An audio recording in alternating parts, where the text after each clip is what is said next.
Hello hi সবাইকে। তো বর্ণা simple লাইভে তোমাদের অনেক অনেক স্বাগতম। আশা করি তোমরা সবাই অনেক ভালো আছো। তো সকাল সকাল হাসি মুখটাই দেখলে আর কি, তো হাসিরই কথা। তো হায়দ্রাবাদের আমাদের হসপিটালে সব কাজ শেষ আর কি। তো হায়দ্রাবাদ টাটা বাই বাই, আজকেই আমরা ট্রেনে উঠবো আর কি, বাড়ি যাওয়ার পালা এখন আর কি। তো আমাদের ট্রেন হলো 3:55 আর কি। তো আমরা হোটেল থেকে রওনা দিব 12টার দিকে আর কি। তো কারণ এত তাড়াতাড়ি যাব এই কারণেই, এখান থেকে তো ধরো 45 মিনিট লাগে আর কি যেতে সেকেন্দ্রাবাদ হোটেল থেকে আর কি। তো ওখানে গিয়ে দেখো আমরা ওয়েট করে আছি আর কি ট্রেনের জন্য। আর ট্রেন তো হলো 3:55, কারণ এত তাড়াতাড়ি আসা হোটেলে যদি আরও বেশিক্ষণ থাকি তাহলে ওখানে আবার টাকা নেবে। তো যাই হোক, এত টাকা দেওয়া মানে আমাদের পক্ষে সম্ভব না, অনেক দিন হলো এমনিতেই। তো দেখো ফাইনালি ট্রেন চলে আসে আর কি। এটাই হলো আমার পাশে, এটাই হলো আমাদের ট্রেন আর কি।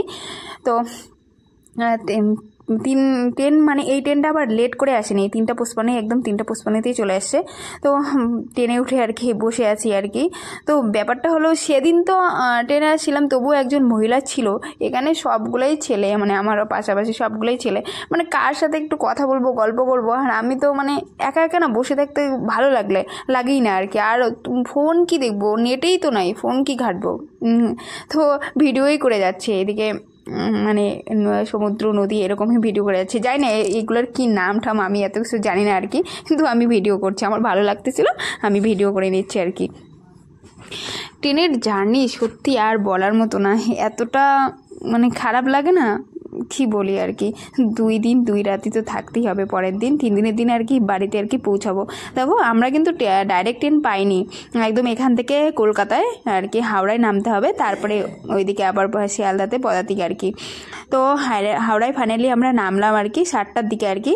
তো এখানে হাওড়া ব্রিজে আর কি মানে আসি আর কি, একটু যে গঙ্গার জল নেবো আর কি, যে এত দূর আসলাম তো এখানে একটু গঙ্গার জল নিয়ে যাই। তো এই আমরা গঙ্গার জল নিতে পারিনি, মাঝির দ্বারায় শেষ পর্যন্ত আর কি গঙ্গার জল নেওয়া হলো। ওরা আবার এটা নিয়ে ব্যবসা করে জানো তো, 20 টাকা করে একটু জল নিয়ে দিবে, মানে 20 টাকা লাগবে। তো কি করব, আমাদের লাগে যেহেতু তো অবশ্যই দিতে হবে। তো জল নিয়ে আর কি আমরা ওখান থেকে আর কি বেরোলাম আর কি।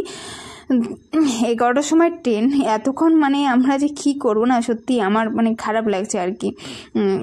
আর কখন বাড়ি যেতে পারবো আর কি এটাই ভাবছি। তারপর আর কি পাশে আর কি একটু হাওড়া ব্রিজে আর কি সময় কাটালাম আর কি।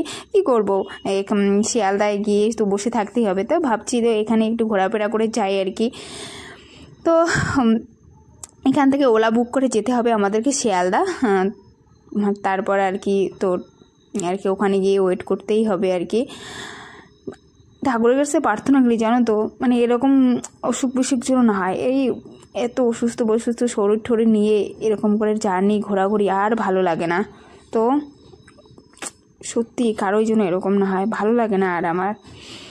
তারপর তো ওখান থেকে আর কি বেরোলাম আর কি। তো এখন শিয়ালদা স্টেশনে যাবো আর কি, ওলা বুক করে যেতে হবে আর কি। দেখো এই যে ওলা বুক করে আর কি মানে যাচ্ছি আমরা শিয়ালদাতে। তো দেখবে ওখানে মানে আমার শরীরের অবস্থা, চোখ মুখের অবস্থা দেখলে অনেকে কী বলবো, মানে যে কতদিন থেকে না খেয়ে আর না ঘুমিয়ে আছি এরকম লাগতেছে। আর ট্রেনের খাওয়া দাওয়া কি ভালো লাগে বলো তো, কারোই ভালো লাগে না, জানি না কার কি ভালো লাগে, কিন্তু আমার অন্তত পক্ষে ভালো লাগে না। তো তোমরা কিন্তু সবাই ভিডিওটা দেখবে আর কি। তো আমি কালকে বাড়িতে আমরা পৌঁছাবো আর কি 11টার দিকে আর কি নামাই দিবে আর কি। তো তোমরা সবাই ভিডিওটা দেখবে, আর সবাই ভালো থাকবে, সুস্থ থাকবে, নিজের শরীরের যত্ন দিবে। তো আজকের ভিডিওটা এখানেই, সবাইকে টাটা বাই বাই।